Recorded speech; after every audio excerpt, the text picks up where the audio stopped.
alternate universe, the bizarro world, the Twilight Zone. When it comes to football, they are all quite real, if only in the mind of Dave Damashek. This is not the NFL. This is the NFL.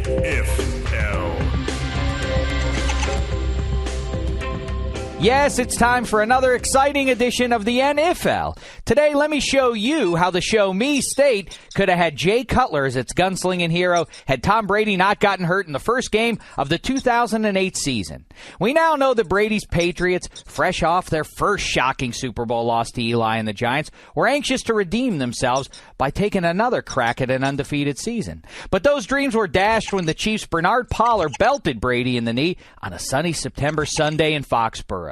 The good news was Brady's backup Matt Castle went 11-5. The bad news was they needed to go 12-4 to make the playoffs. The better news, at least for Castle, was his performance earned him the rep as a viable starting QB, which he'd become the following season after getting traded to KC. But what if Brady hadn't gotten hurt? Well, the Pats wouldn't have gone undefeated, but with Moss and Welker on offense and Seymour, Wilfork, Merriweather, and Wilfork on defense. Wait, did I just say Wilfork twice? He should count twice. The Patriots get past the upstart Dolphins to win the AFC East, then complete their 21st century AFC title game hat trick against Pittsburgh and Heinz Field, beating the Steelers for a trip to play and defeat Kurt Warner's Cards in the Super Bowl. Can you imagine being a Hall of Fame caliber quarterback and losing to the same quarterback twice in the Super Bowl? Impossible.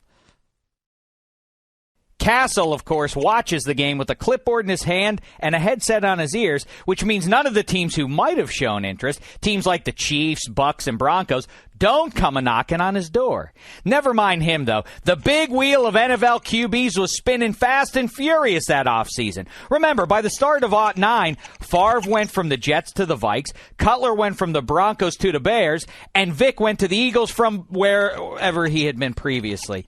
With KC in the hunt, though, the wheel speaks a different language. Instead of dealing a second-round pick to New England for Castle, new Chiefs GM Scott Pioli sends that choice to Denver for the disgruntled and double-chinned Jay Cutler. Yeah, I know what you're thinking. The Broncos wouldn't deal Cutler within the AFC West. But remember, they sent Kyle Orton to KC in 2011. So I guess history's proven you wrong, Mr. Nosenheimer. Anywho, Cutler guides the Chiefs to the division crown in 2010, and as a fringe benefit, we get to enjoy years more of his rivalry with the Chargers' Phil Rivers.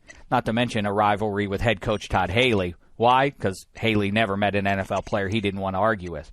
The following season, Cutler is the mopiest leading man ever in KC's storybook run to the Super Bowl, where they lose to the Giants. How about that, Pats fans? Your boy Tom didn't have to lose to Eli twice. You're welcome. What's that? You want to know what happened to the other guys on the wheel? Well, Vic goes to the Vikes. Castle tries catching on in Oakland to back up his old pals Carson Palmer and Matt Leinart, but loses out to John David Booty. And Favre decides to play for the Chicago Bears, just to cause as much pain as possible to Midwestern football fans. Wait, you know what? I can't do it. You know what? Let's just say he disappeared. If you see him anywhere, take a cell phone picture of him. He loves that sort of thing. I refuse to use my time and space-bending powers for evil here in the NFL. This is the NFL.